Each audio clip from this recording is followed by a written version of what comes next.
આપણે ત્યાં કહેવત છે કે મન હોય તો માણવે જોવાય, એટલે કે જો આપણું મન મક્કમ અને મનોબળ મજબૂત હોય તો આપણે દરેક મંજિલ મેળવી શકીએ છીએ. આજે અમે આપને એક એવી દીકરીની કહાની જણાવીશું કે જે જાણીને તમારા રૂવાટા ઊભા થઈ જશે. આવું એટલા માટે કારણ કે આપણે સાજા સારા હોવા છતાં આપણે ઘણી વખત હિંમત હારી જતા હોય છે. પણ રાજકોટ જિલ્લાના જામકંડોળા તાલુકાની નાનકડા ગામ એવા રાયડીની એક દીકરીને 2 પગ ન હોવા છતાં આજે અનેક મેડલ પોતાના નામે કર્યા છે. હજુ બરાબર રીતે ચાલતા શીખે તે પહેલા જ તેને પોતાના બંને પગ પોલિયોમાં ગુમાવી દીધા. થોડા વર્ષો બાદ તેમને પોતાના પિતાની છત્રછાયા ગુમાવી દીધી. પણ દીકરીએ નાનપણથી ક્યારેય હિંમત હારી નથી. રાયડી ગામની આ દીકરીનું નામ છે સોનલ વસોયા, કે જેને MBA નો અભ્યાસ કરીને આજે નોકરી કરી રહી છે અને તે પોતાના પગભર છે.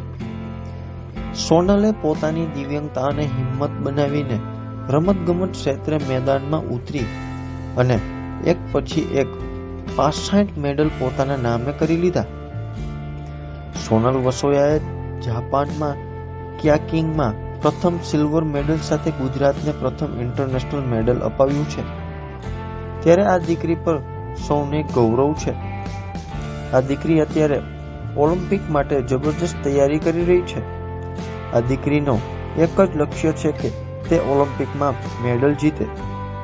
હાલ રિસન્ટલી મેં એપ્રિલ મહિનામાં 2024માં ગુજરાતને ફર્સ્ટ સિલ્વર મેડલ અપાવેલો છે અને આગળ 2028ની ઓલિમ્પિકમાં હું આપણા દેશનું, આપણા રાજ્યનું અને મારા પપ્પાને સાચી શ્રદ્ધાંજલિ અર્પણ કરી શકું એના માટે હું અત્યારે તૈયારી કરી રહી છું ભોપાલની અંદર, લોવર લેકની અંદર.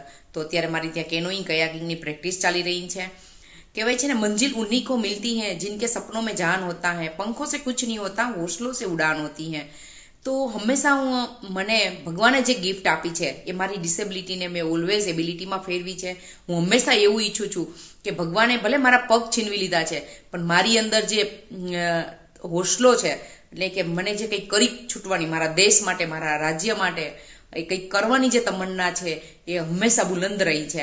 અને ઓલવેઝ મારા ફેમિલીનો અને બધા લોકોનો આશીર્વાદ છે. એટલા માટે હું આજે આટલી ડિસેબિલિટીમાં બી આજે આટલી મહેનત કરી રહી છું અને મારો જે સપનું છે એને સાકાર કરવા જઈ રહી છું. તો આપના સાથ અને સહકારની જરૂર છે કે જેનાથી બસ હું આપણા દેશનું અને આપણા રાજ્યનું નામ રોશન કરી શકું.